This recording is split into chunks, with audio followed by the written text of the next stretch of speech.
Bienvenidos y bienvenidas a su programa Monseñor Romero y la misión del Evangelio.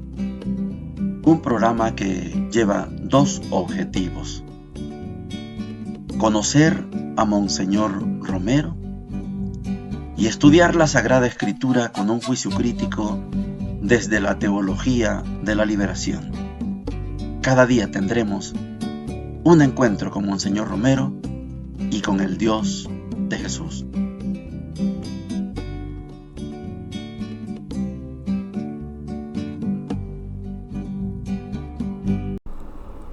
Hola, ¿qué tal?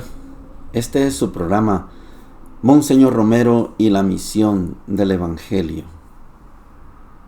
Estamos a 9 días ya de la víspera de la Navidad. Oficialmente hoy sería el día de poner los nacimientos, pero los ponemos un mes antes. A partir de hoy debería iniciar la mayor expectativa para esperar el día 25 con la víspera del 24 para conmemorar y celebrar la Navidad, el nacimiento del niño Jesús.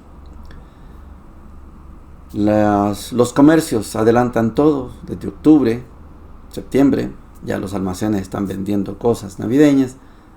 Esa es la fiebre del capitalismo que nos ha hecho consumistas, y muchas veces no tenemos las fuerzas suficientes para pelear contra eso.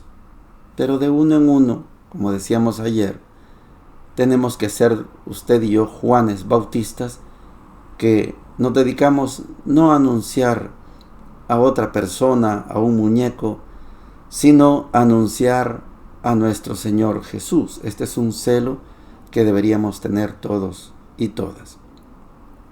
Monseñor Romero hoy meditaba esta madrugada. Me encanta la postura de Monseñor.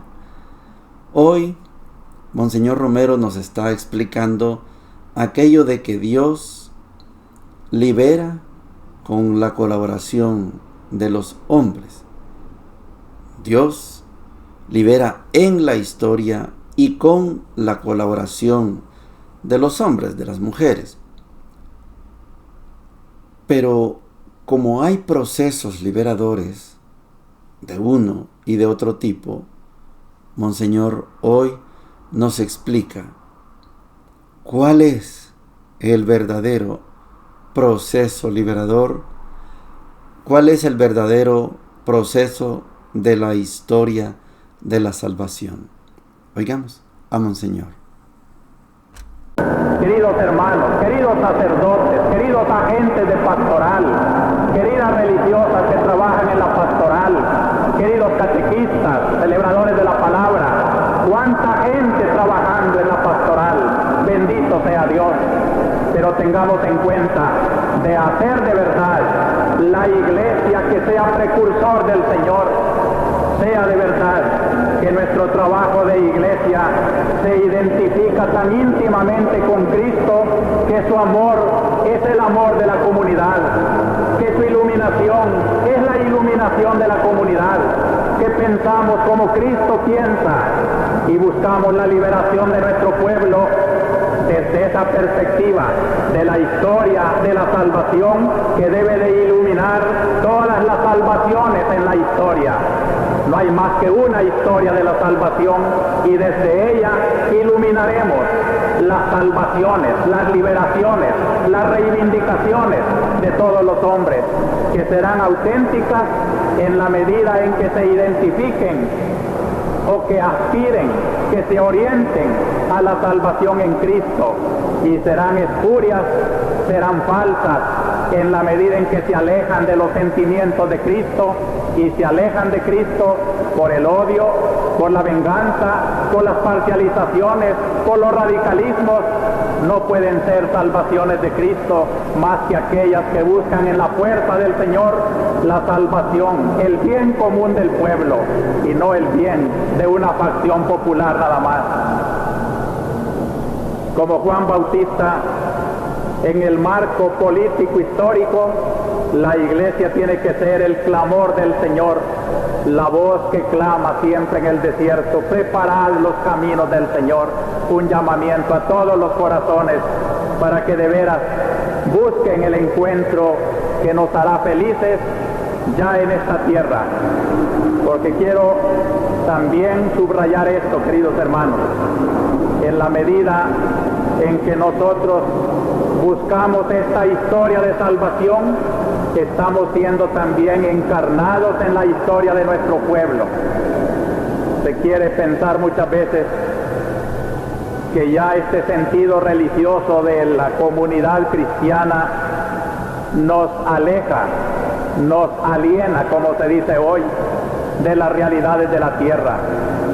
Pero estamos cabalmente enseñando esta mañana que Dios quiere salvar en la historia, y que cuanto más historia de El Salvador sea la nuestra, más estará Cristo en nuestras propias entrañas.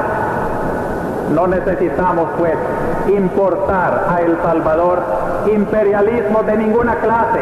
Aquí está en nuestro pueblo la salvación de Dios. Aquí está Cristo, es salvadoreño, es historia de nuestro pueblo. Y los que comprendan mejor esta historia, comprenderán mejor cómo quiere Dios liberar y salvar a este pueblo del Salvador. No tenemos que aprender de otras partes lo que ya tenemos aquí por nuestra fe en nuestro propio pueblo. Es interesante cómo Monseñor, visto como un profeta, tiene una claridad en su mente, una claridad en su corazón, en su espíritu, para olfatear lo que es de Dios y lo que no es de Dios. Este programa yo desde el principio le categoricé como un programa de teología de la liberación, y por eso le llamo así: un encuentro con Monseñor Romero y con el Dios de Jesús, como una interpretación del Evangelio desde la teología de la liberación. No me da vergüenza decir que soy de la teología de la liberación, porque muchos se esconden y le tienen miedo a la palabra liberación. Yo no. Cuando Monseñor Romero tiene esa claridad, a mí me emociona, y en aquella palabra que nos enseñó el padre John Sobrino, aquello de tengan un talante, y la palabra talante no la dominamos mucho, entonces él dijo tengan un modito, eso ya lo entendemos mejor, un modito, un modo de ser. El modo de ser de Monseñor Romero es completamente liberador, pero aquí está la diferencia: liberador desde el Evangelio. Esto ya cambia todo, porque usted en el ambiente, en los tiempos de Monseñor Romero y hoy, usted puede encontrar fuerzas liberadoras, ejércitos liberadores, ELN, Ejército de Liberación Nacional. Puede encontrar un Ejército Revolucionario del Pueblo, RP, aquí en el país. Puede encontrar el Ejército Zapatista de la Liberación Nacional en México, EZLN. Puede encontrar fuerzas liberadoras, FPL. Puede encontrar frentes, Frente Sandinista, Frente Farabundo Martí para liberar. Todos son fuerzas de liberación. Pero ¿quién de ellas pertenece al espíritu de la historia de la salvación? Ninguno. Ah, sí, ninguno. Porque la liberación que trae Dios en su historia de la salvación no incluye la violencia de aquí hacia allá. Solo la violencia de aquí para acá es la violencia que hacemos a nuestro interior para hoy ser mejor que ayer. No mejor que los demás, eso no es liberación, eso es comparación. La liberación es: yo ahora soy más de Dios que antes. Yo llevo 43 años desde que empecé a tocar una Biblia y no la he soltado y espero no soltarla hasta los últimos días de mi vida. Claro que tuve la experiencia de andar en una fuerza de liberación, claro que la tuve, pero nada se compara con la liberación que proviene del Evangelio. Por eso Monseñor tiene este modito, este talante, este estilo muy propio de decir: no estamos para importar modelos, tenemos nuestro propio modelo de liberación. No es que viene el imperio soviético y no es que mejor el imperio gringo. Al diablo con los imperios. Tenemos nuestra propia fuerza de liberación que la da Jesús. ¿Queremos ser como los Estados Unidos? No, porque Jesús se hace salvadoreño. Porque Juan Bautista, ahora somos usted y yo, somos precursores para que llegue el verdadero Mesías, que es Jesús. No estamos necesitando un imperio y otro imperio. No. Ya está aquí el proceso de liberación. Y este proceso de liberación no se parece a ninguno. Ni al soviético, ni al gringo, ni al chino, a ninguno. Porque es el imperio del amor. Y ellos no tienen imperio del amor. Si tuvieran imperio del amor, Estados Unidos no tuviera acercado a Venezuela. Se jactan porque capturaron un buque de petróleo. Es que iba con rumbo para Cuba y las imágenes son que descienden los soldados con unos helicópteros. ¡Qué bonitos! ¿Acaso era un portaaviones el que capturaron? Un petrolero. Solo iba la tripulación. Grandes los gringos porque capturaron A mí me da risa porque de lo que alardean es de lo que debería darles vergüenza. Son piratas, les ha llamado Maduro, y yo estoy de acuerdo, son piratas. Robarse un barco en alta mar, eso es lo más pirata, como en el siglo XV, XVI. Lo más pirata, quedarse con un buque lleno de petróleo. Es un robo, es un asalto. Para eso sirven los cruceros, para eso, los portaaviones, para eso están las fuerzas ahí, para eso está la última tecnología en guerra ahí en el Caribe, frente a Venezuela. Eso no son imperios del amor. El imperio del amor somos usted y yo, que en medio de toda esa tanta luz y tanta pólvora, usted y yo nos ponemos de rodillas frente al misterio, o nos quedamos de pie, como veo que algunas personas llegan a ver el nacimiento del mercado, de pie, contemplando el nacimiento, con los niños, enseñándole: mira, ahí está, ahí está, ahí está. No con portaaviones, ni con helicópteros, ni aviones M no sé qué, B no sé qué. No. Así, con la ternura del amor. Pero como Monseñor Romero, distinguiendo una cosa de la otra. La liberación que da Jesús no se parece a ninguna liberación que ofrecen otros. Y esto creo que es un pecado de la historia, que la teología de la liberación lastimosamente cometió. Identificar el reino de Dios con una fuerza de liberación. Y la teología de la liberación en algunos momentos justificaba, apoyaba una lucha guerrillera. Claro que es un error histórico. Pero hoy la teología de la liberación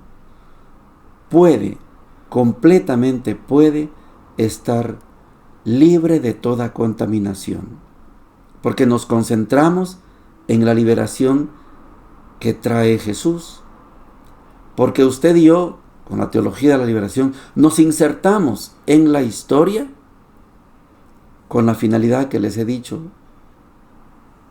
para que las personas no sean tratadas como animales, como mercancías, o como cosas. La teología de la liberación lo que busca es que usted y yo seamos tratados como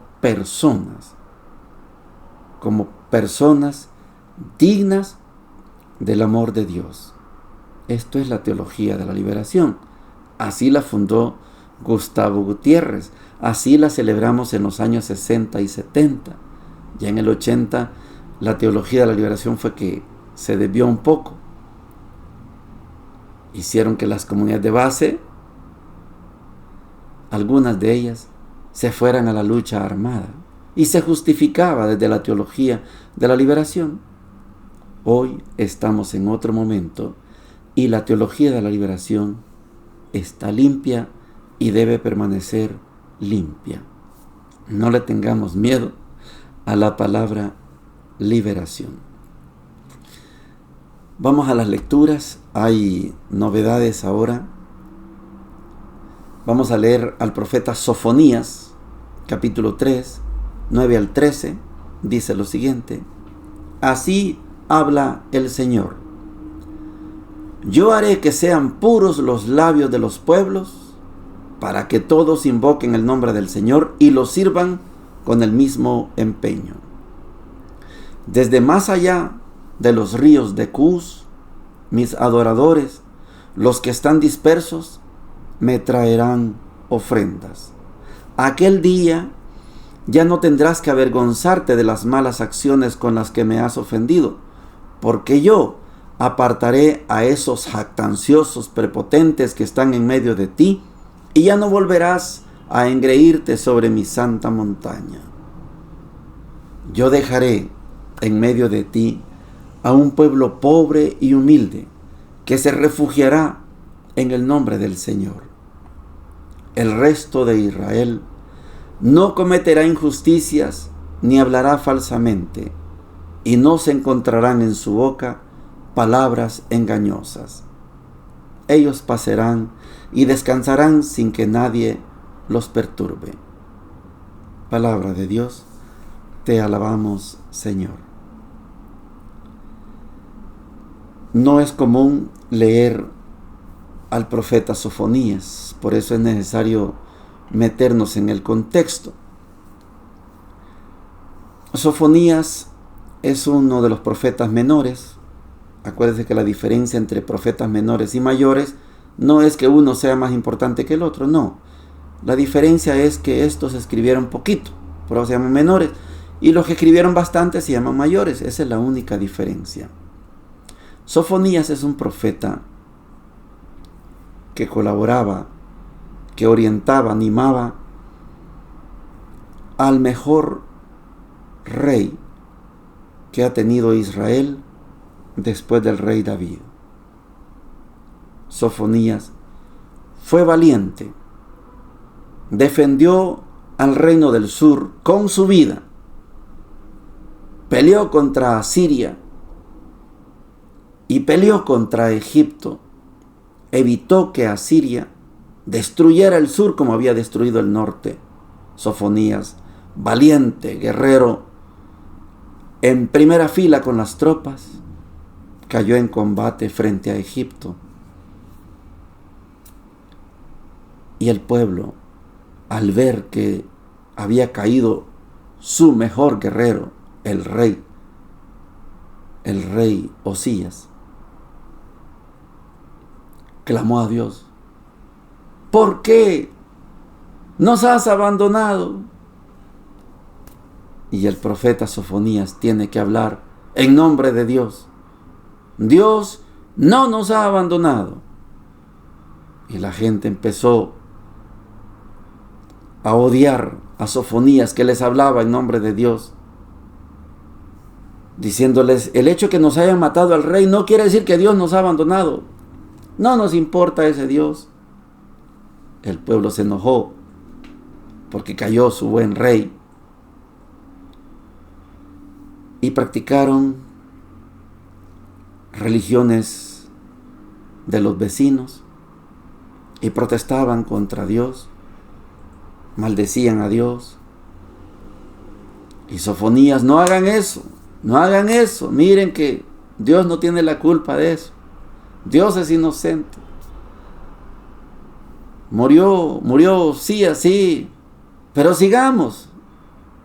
Y el pueblo, los grandes del pueblo, le dieron la espalda a Dios y Sofonías. Entonces tiene que lanzar esta profecía que hemos leído hoy. Yo haré que sean puros los labios de los pueblos, no como estos labios que están hablando hoy, que están regañando, reclamándole a Dios, para que todos invoquen el nombre del Señor y lo sirvan con el mismo empeño. Cuando nos mataron a Monseñor Romero, en el país afloraron sentimientos de este tipo. ¿Por qué? ¿Por qué Dios permitiste que nos mataran lo mejor que ha habido en el país? Reclamábamos a Dios. ¿Por qué? Pero las voces de los pastores, Monseñor Rivera y Damas, que tomó su lugar, las comunidades eclesiales de base, la solidaridad internacional, le daba ánimos a este pueblo, y los poemas y las canciones, y todo ese espíritu hizo que entendiéramos que el asesinato de Monseñor Romero no era el fin de nuestra historia, era una etapa y había que asimilarla. Y el profeta Sofonías lanza estas palabras: yo haré que sean puros los labios de los pueblos, que no protesten contra Dios, para que todos invoquen el nombre del Señor y lo sirvan con el mismo empeño. Desde más allá de los ríos de Cus, mis adoradores, los que están dispersos, me traerán ofrendas.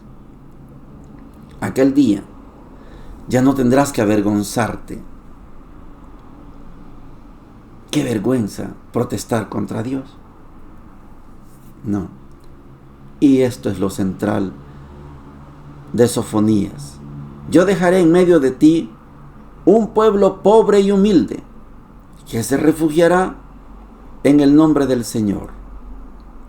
El resto de Israel, los prepotentes que se queden, los protestantes que se queden, los inconformes que se queden, el resto de Israel no cometerá injusticias ni hablará falsamente,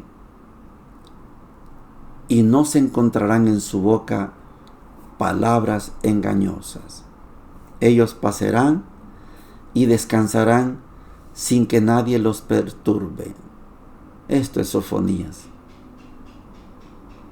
Dios ha escuchado las quejas de esos prepotentes, arrogantes. Ellos creen que porque les mataron al rey Osías, yo los he abandonado y me reclaman a mí. Yo no abandono a mi pueblo. Por eso voy a apartar a los arrogantes, a esos jactanciosos, y me voy a quedar con un pueblo pobre, un pueblo que se va a llamar los Anahuim, los más pobres de los pobres, y con ellos voy a ser de nuevo el pueblo de Dios. Adiós a los arrogantes, jactanciosos, a los que tienen la boca manchada con con mi nombre, profiriendo falsedades. No quiero saber nada de ellos. Me voy a encargar de atender a estos pobres, a los Anahuim. Le voy a llamar a esto el resto de Israel. Lo que sobra, con estos más humildes, con los más pequeños, con ellos voy a hacer mi liberación. Bonita la historia del profeta Sofonías. Mateo 21, del 28 al 32, dice lo siguiente: Jesús dijo a los sumos sacerdotes y a los ancianos del pueblo: ¿qué les parece? Un hombre tenía 2 hijos, y dirigiéndose al primero le dijo: Hijo, quiero que hoy vayas a trabajar a mi viña. Él respondió: No quiero. pero después se arrepintió y fue. Dirigiéndose al segundo, le dijo lo mismo. Y éste le respondió: voy, Señor. Pero no fue. ¿Cuál de los dos cumplió la voluntad de su padre? El primero, le respondieron. Y Jesús les dijo: les aseguro que los publicanos y las prostitutas llegan antes que ustedes al reino de Dios. En efecto, Juan vino a ustedes por el camino de la justicia y no creyeron en él.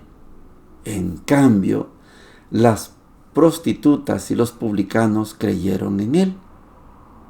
Pero ustedes, ni siquiera al ver este ejemplo, se han arrepentido ni han creído en él. Palabra del Señor. Gloria y honor a ti, Señor Jesús. Para entender esta perícopa, que es súper complicada, necesito contarles una de las anécdotas que contaba mi papá. Mi papá, un gran anciano. Yo nací cuando él tenía 71 años. Y tengo una hermana menor que nos escucha en Las Vegas, 3 años menor. Tenía 74 mi papá cuando nació mi hermana Maribel. Y casi todos los días después de cenar, nos quedábamos sentados en la mesa con un radio telebox ahí, escuchando la YSAX o circuito YSR, viendo tríos, rancheras. Pero mi papá nos reunía, éramos 4 jóvenes ahí, y él se ponía a contarnos historias. Es que fíjense que, y nos contó esta historia. Había un señor muy adinerado, tenía un hermoso caballo, y llegaban los predicadores para que él se convirtiera, y dijo: no, yo me voy a convertir hasta el último momento como el buen ladrón en la cruz. Hasta entonces voy a decir, para mientras yo vivo la vida, yo vivo la vida. Y no hacía caso a los predicadores, los evangelizadores que llegaban. Y cuenta mi papá que ese gran señor en su gran caballo armó un galope, una prisa, y saltó un cerco.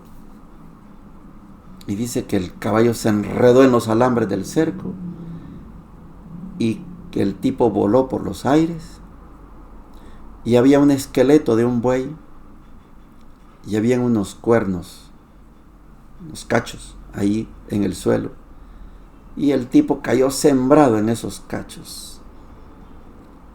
Y él había dicho que en el momento de su muerte, que entonces iba a reconocer a Jesús. Y se le olvidó, porque en el momento que estaba agonizando, dijo: caballo hijo de la gran, y se murió.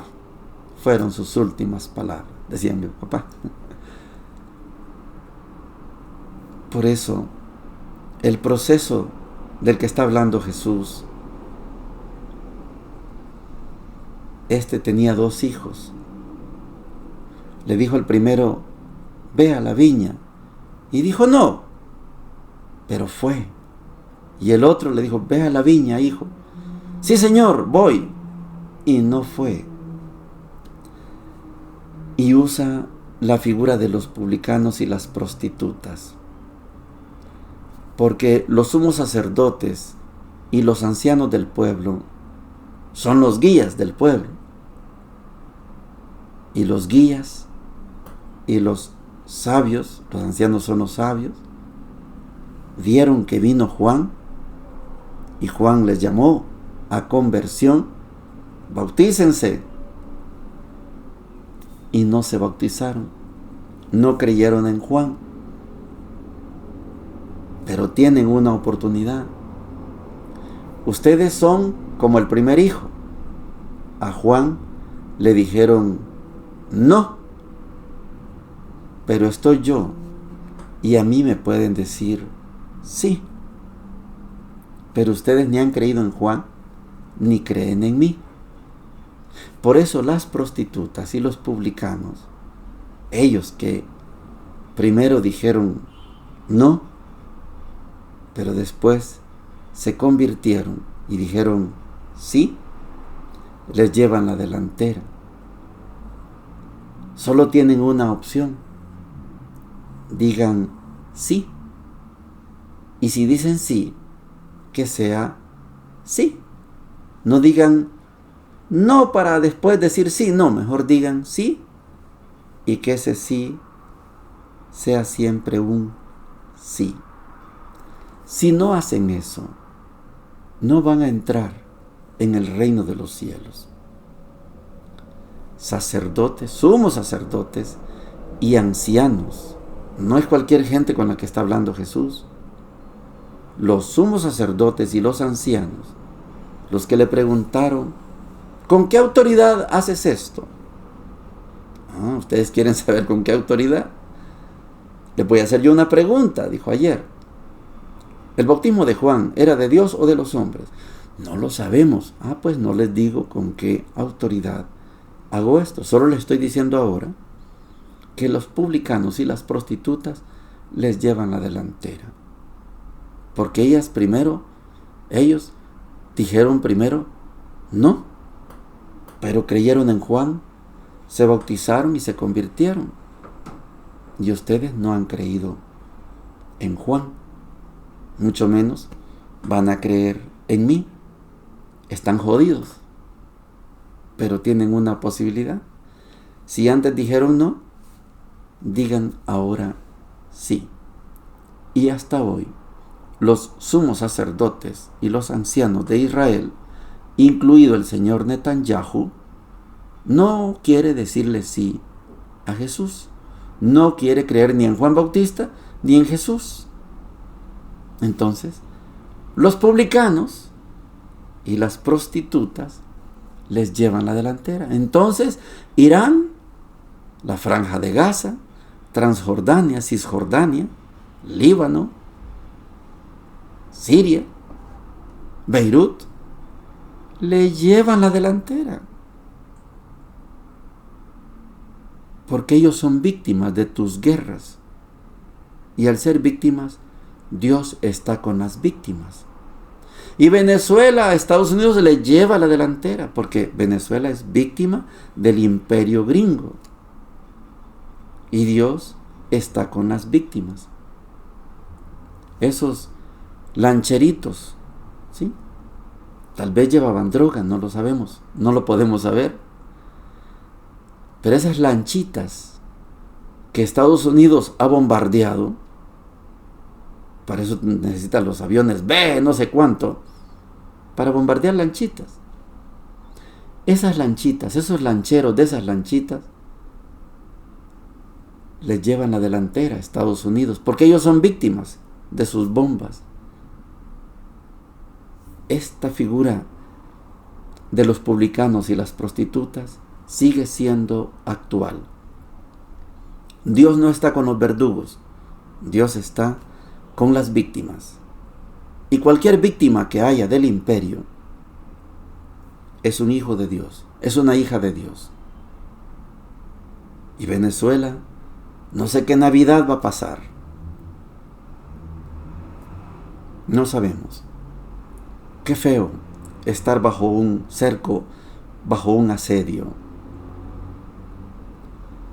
Yo he visto a Maduro bailando, cantando, gritando. He visto a la gente venezolana marchando patriotamente, dicen ellos, apoyando a su presidente. Yo he visto a la Corina Machado pidiendo más dureza todavía sobre Venezuela, más duro, la señora Premio Nobel de la Paz, pidiendo más fuerza contra Venezuela. La señora Corina Machado no sabe nada de Dios. No sabe. Ella sabe de poder. Hizo un show en Noruega. Lloró. Qué linda, qué genial, qué gran mujer la Corina Machado. Premio Nobel. Vaya, está bueno. Premio Nobel. No se parece a Nelson Mandela, ni a Lech Walesa, ni a otros premios Nobel, como Rigoberta Menchú. Rigoberta Menchú, en su humildad, nunca cambió su traje. Recibió el premio Nobel en 1992. Ahí estábamos nosotros participamos en una misa, cantamos la misa cuando ella dio la acción de gracias por haber recibido el Premio Nobel de la Paz. Sí, esta es Rigoberta Menchú, nada que ver con la señora Corina Machado. A la señora Corina Machado, las víctimas de Venezuela le llevan la delantera.